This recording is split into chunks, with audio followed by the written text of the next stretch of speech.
Valentine's Day by Charles Lamb. Hail to thy returning festival, old Bishop Valentine. Great is thy name in the rubric, thou venerable archflame of Hymen, immortal go-between. Who and what manner of person art thou? Art thou but a name, typifying the restless principle which impels poor humans to seek perfection in union? Or wert thou indeed a mortal prelate, with thy tippet and thy rochet, thy apron on, and decent lawn sleeves? Mysterious personage. Like unto thee, assuredly, there is no other mitred father in the calendar. Not Jerome, nor Ambrose, nor Cyril, nor the consigner of undipped infants to eternal torments, Austin, whom all mothers hate, nor he who hated all mothers, Origen, nor Bishop Bull, nor Archbishop Parker, nor Whitgift. Thou comest attended with thousands and 10,000s of little loves, and the air is brushed with the hiss of rustling wings. Singing cupids are thy choristers and thy precentors, and instead of the crozier, the mystical arrow is borne before thee. In other words, this is the day on which those charming little missives, yclept Valentines, cross and intercross each other at every street and turning. The weary and all forspent twopenny postman sinks beneath a load of delicate embarrassments, not his own. It is scarcely credible to what an extent this ephemeral courtship is carried on in this loving town, to the great enrichment of porters and detriment of knockers and bell wires. In these little visual interpretations, no emblem is so common as the heart, that little three-cornered exponent of all our hopes and fears, the bestuck and bleeding heart. It is twisted and tortured into more allegories and affectations than an opera hat. What authority we have in history or mythology for placing the headquarters and metropolis of God, Cupid, in this anatomical seat rather than in any other, is not very clear. But we have got it, and it will serve as well as any other. Else we might easily imagine, upon some other system which might have prevailed for anything which our pathology knows to the contrary, a lover addressing his mistress, in perfect simplicity of feeling, "Madam, my liver and fortune are entirely at your disposal." Or putting a delicate question, "Amanda, have you a midriff to bestow?" But custom has settled these things, and awarded the seat of sentiment to the aforesaid triangle, while its less fortunate neighbors wait at animal and anatomical distance. Not many sounds in life, and I include all urban and all rural sounds, exceed in interest a knock at the door. It gives a very echo to the throne where hope is seated. But its issues seldom answer to this oracle within. It is so seldom that just the person we want to see comes.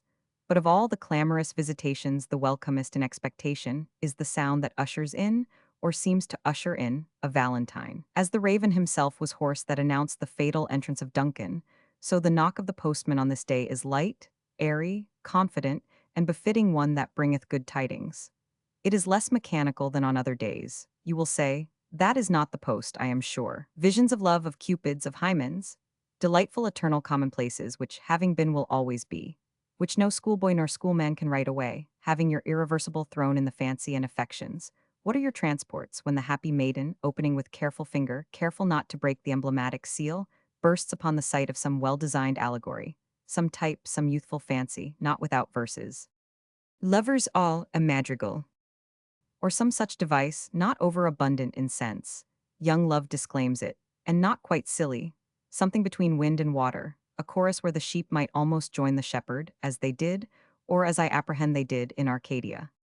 All Valentines are not foolish, and I shall not easily forget thine, my kind friend, if I may have leave to call you so, E.B.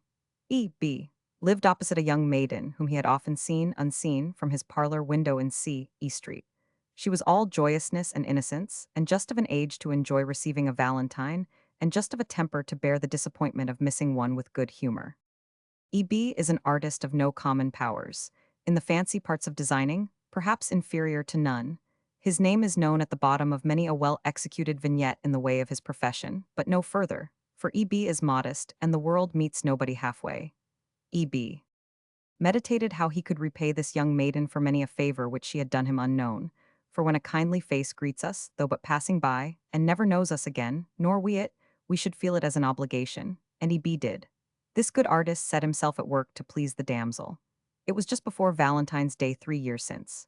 He wrought, unseen and unsuspected, a wondrous work. We need not say it was on the finest gilt paper with borders, full, not of common hearts and heartless allegory, but all the prettiest stories of love from Ovid, and older poets than Ovid, for E.B. is a scholar.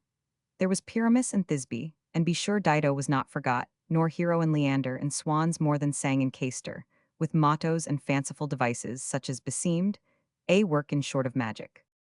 Iris dipped the woof. This on Valentine's Eve he commended to the all-swallowing indiscriminate orifice, O ignoble trust, of the common post, but the humble medium did its duty, and from his watchful stand the next morning, he saw the cheerful messenger knock, and by the precious charge delivered.